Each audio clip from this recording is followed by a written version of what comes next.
মাগুরার আসিয়ার মতো পল্লবীর শিশু রামিসা ধর্ষণ ও হত্যা মামলার বিচারও 1 মাসের মধ্যে শেষ করতে চায় সরকার। সকালে সচিবালয়ে এক ব্রিফিংয়ে কথা জানান আইনমন্ত্রী। বলেন, মামলাটির বিচার ফাস্ট ট্র্যাকে নেওয়া হবে। ন্যায় বিচারের মাধ্যমে আরেকটি দৃষ্টান্ত স্থাপন করা হবে। আর স্বরাষ্ট্রমন্ত্রী জানিয়েছেন, সংক্ষিপ্ত সময়ের মধ্যে জমা দেয়া হবে তদন্ত প্রতিবেদন। সিলন টি রপ্তানিতে শীর্ষে। মাগুরার আসিয়ার কথা মনে আছে নিশ্চয়ই, যে ঘটনা কাঁদিয়েছিল সারা দেশের মানুষকে। সেই নৃশংসতাকেও যেন হার মানিয়েছে পল্লবীর রামিসা হত্যাকাণ্ড। দিনে দুপুরে এমন ঘটনায় ক্ষোভে ফুঁসছে গোটা দেশ। উঠেছে দ্রুততম সময়ে অপরাধীর কঠোর সাজার দাবি। ধর্ষণের পর হত্যার এই ঘটনাকে মর্মান্তিক এবং ঘৃণ্য বলছে সরকারের দুই মন্ত্রীও। সচিবালয়ে এক ব্রিফিংয়ে এ ঘটনার সুষ্ঠু তদন্তের পর শিগগিরই অভিযোগপত্র দাখিলের নিশ্চয়তা দেন স্বরাষ্ট্রমন্ত্রী। আমরা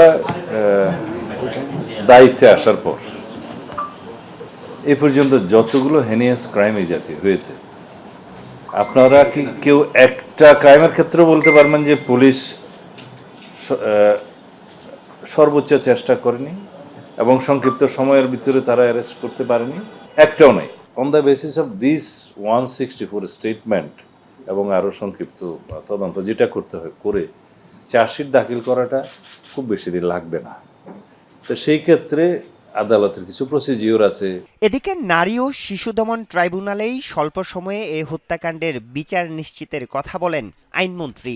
তার বাবার যে কষ্টের কথা, সেটা আমাদের সবারই কষ্টের কথা।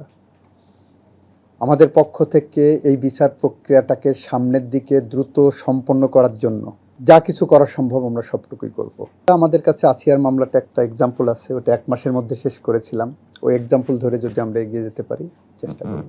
ধর্ষণের মতো ঘটনার ক্ষেত্রে বিচার নিশ্চিতের পাশাপাশি দ্রুত রায় কার্যকরের উদ্যোগ নেয়ার কথা বলেন আইনমন্ত্রী। কোনো কোর্টের এই বিচার প্রক্রিয়া আমরা হস্তক্ষেপ করতে পারি না, কিন্তু সুপ্রিম কোর্টের এখানে যেহেতু পেপার বুক করার একটা এমবার্গো আছে, আর ট্রায়াল কোর্টে পেপার বুক করা এমবার্গো না। আমি আমার পাবলিক প্রসিকিউটরকে বলতে পারি যে এটা ফাস্ট ট্র্যাকে নিয়ে যাওয়ার জন্য।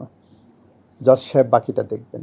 আইনমন্ত্রী জানান, রাজনৈতিক বিবেচনায় কোনো ধর্ষণ মামলা প্রত্যাহার করা হবে না, এমন সিদ্ধান্ত নিয়েছে আইন মন্ত্রণালয়।